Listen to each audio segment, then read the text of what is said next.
Hello everyone and welcome on back to the channel. Hope that you're having a stunning day out there wherever you may be. Why did I swing like that when I said stunning?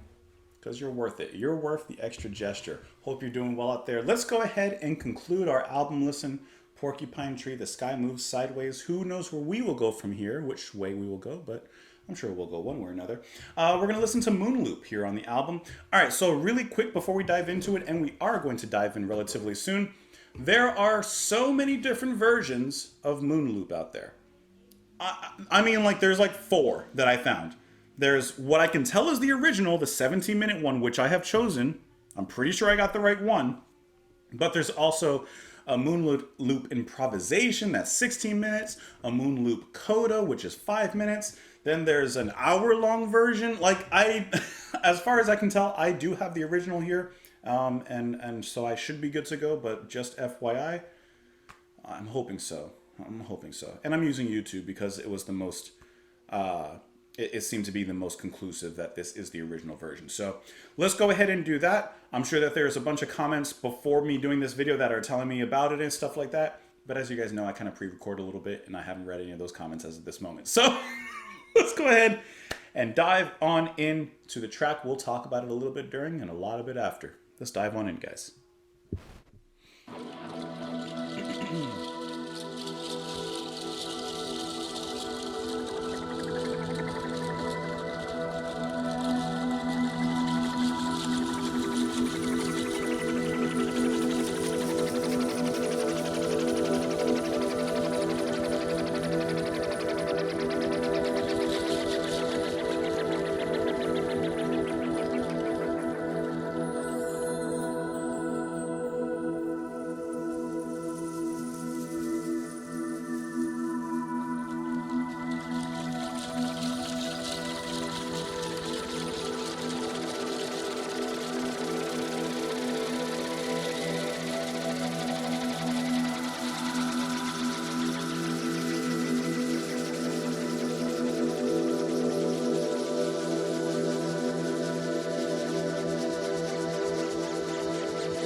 Go hard. What?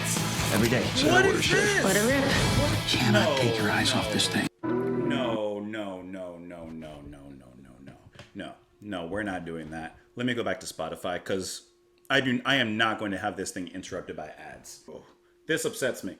And there's nothing else I have to play this ad free. I might just have to go back to YouTube and do that. Might have to just do that. Maybe I'll just have to edit out the ads. I apologize about that. Sorry. Didn't know they were going to pop up like that.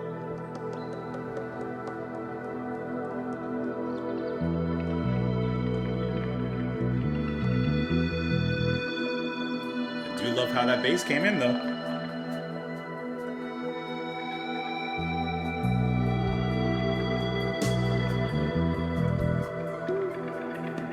That is really nice how everything started entering.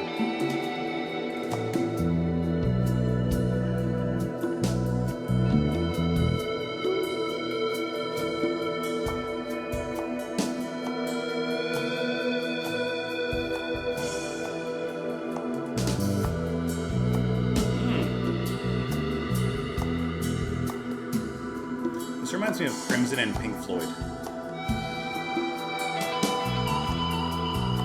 With that ethereal, ambient nature from Pink Floyd. But there's a little bit of obtuseness, a little bit of an oddity from King Crimson in here.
all that extra percussion here just adds a nice breath to the music here.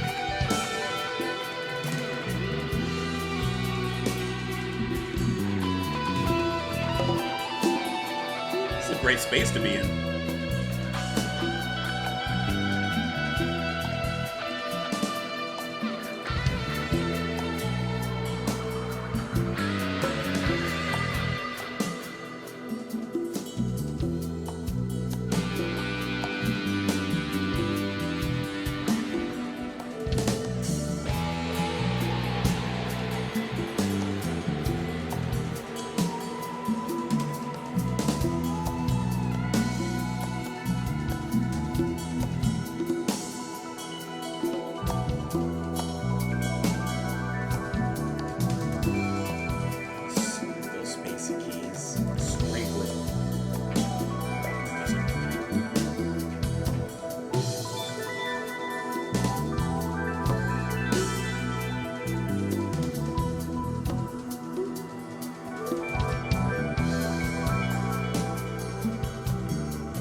Loving the congas.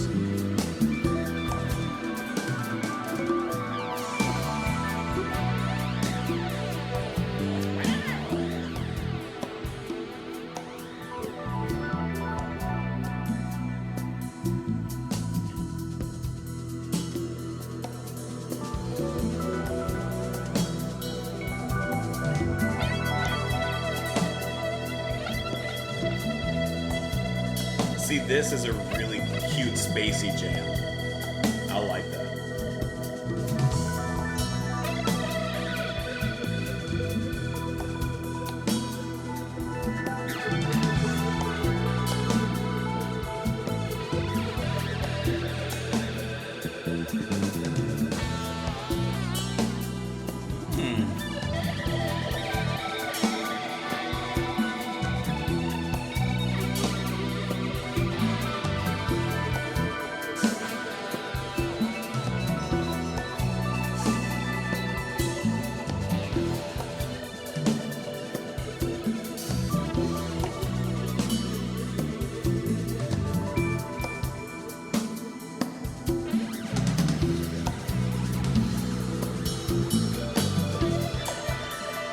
Hear it? It's getting more intense. Especially that drumming.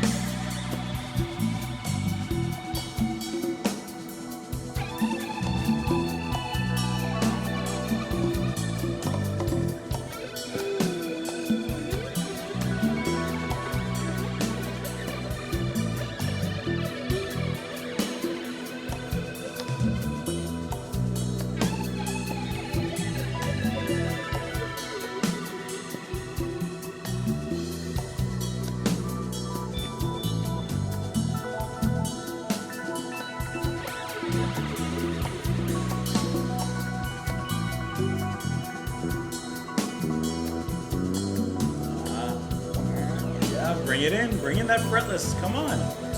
Let us hear it.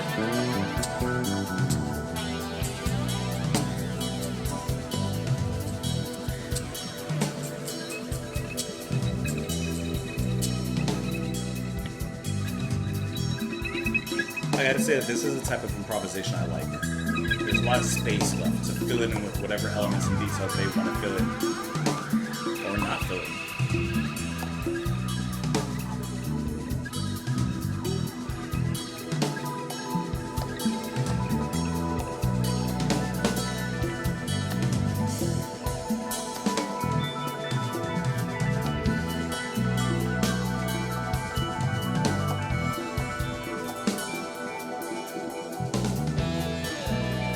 I like how the guitar came in on that bass line, right on the same melody.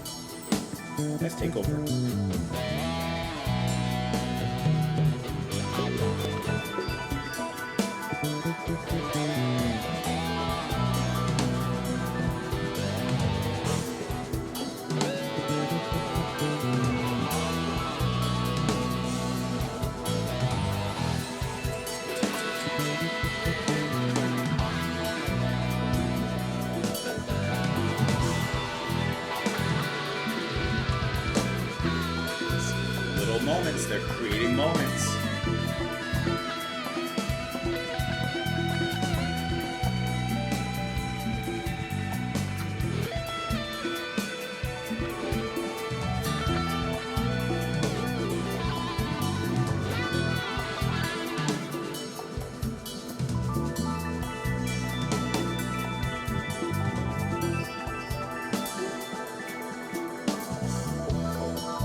So that's it, that very jazzy, like, drum groove.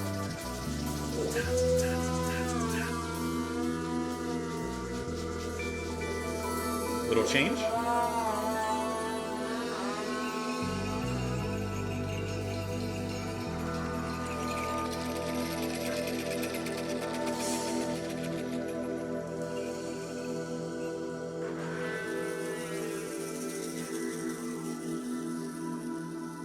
I like a little ambient break like this. Houston, this is Tranquility. We're standing by for a call for cabin deep breath, over. Tranquility Base, this is Houston. You are in call for cabin depressurization. The hatch is coming open. Okay, Houston, I'm on the porch. Roger, Neil. Yeah, we're getting a picture on the TV. Okay, Neil, we can see you coming down the ladder now. I'm at the foot of the ladder. I'm going to step off the lamp now.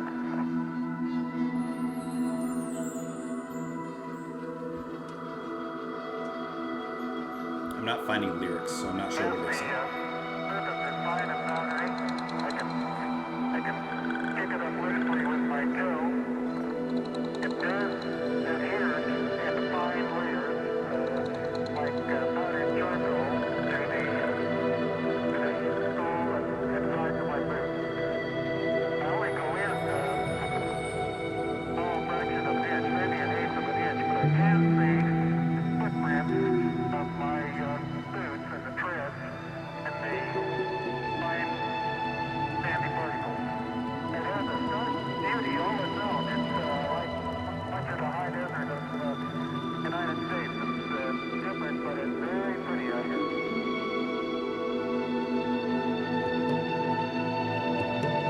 I'm just gonna assume that that recording is from perhaps the moon landing, just based on the title of the track, because I cannot find anything. I just looked really quick just to see.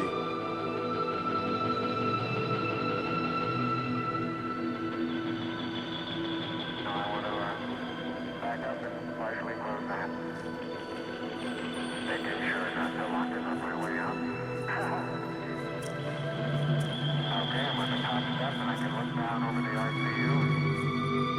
Landing gear pad.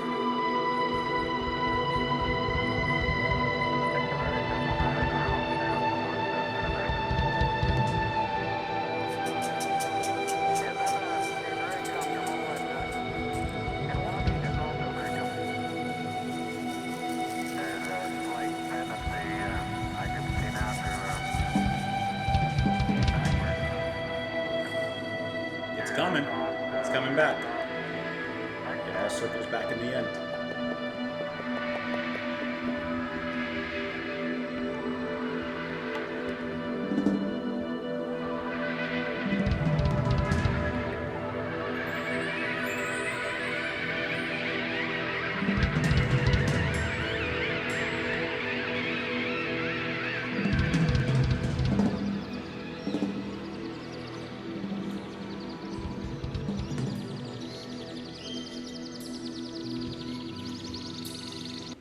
I'm sorry, I'm trying to edit those out.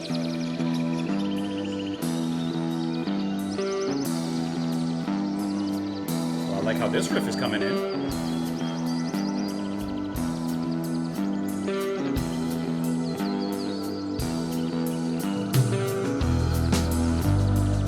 Well, okay then. It's a little bit of a mood shift.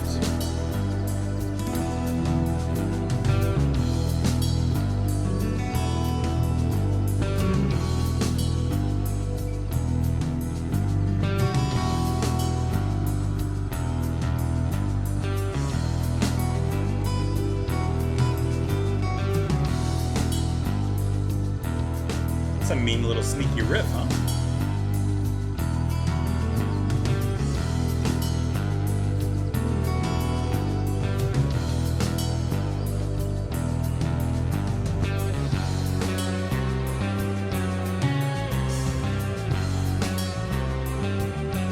Like that mellotron sweeping underneath.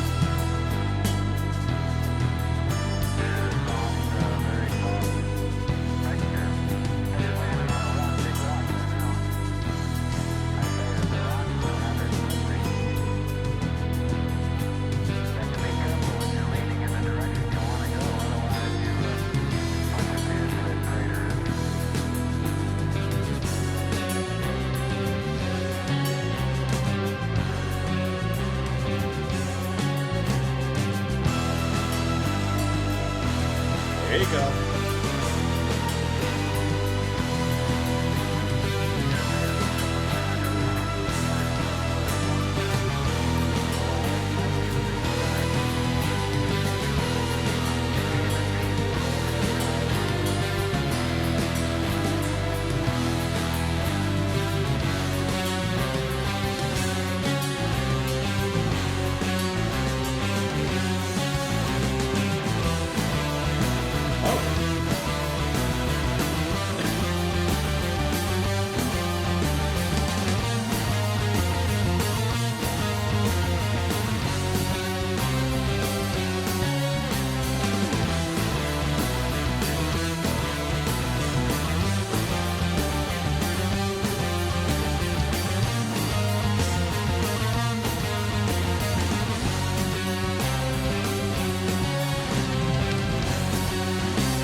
That's big.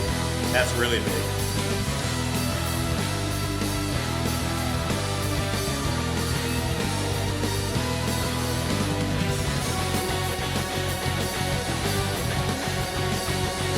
It's going now.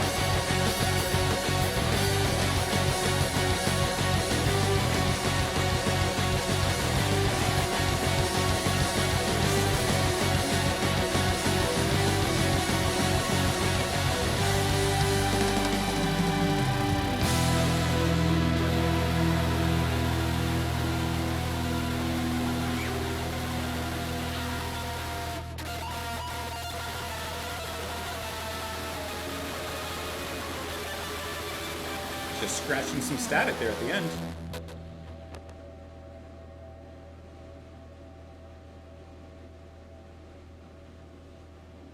And there we have it, Moonloop for you.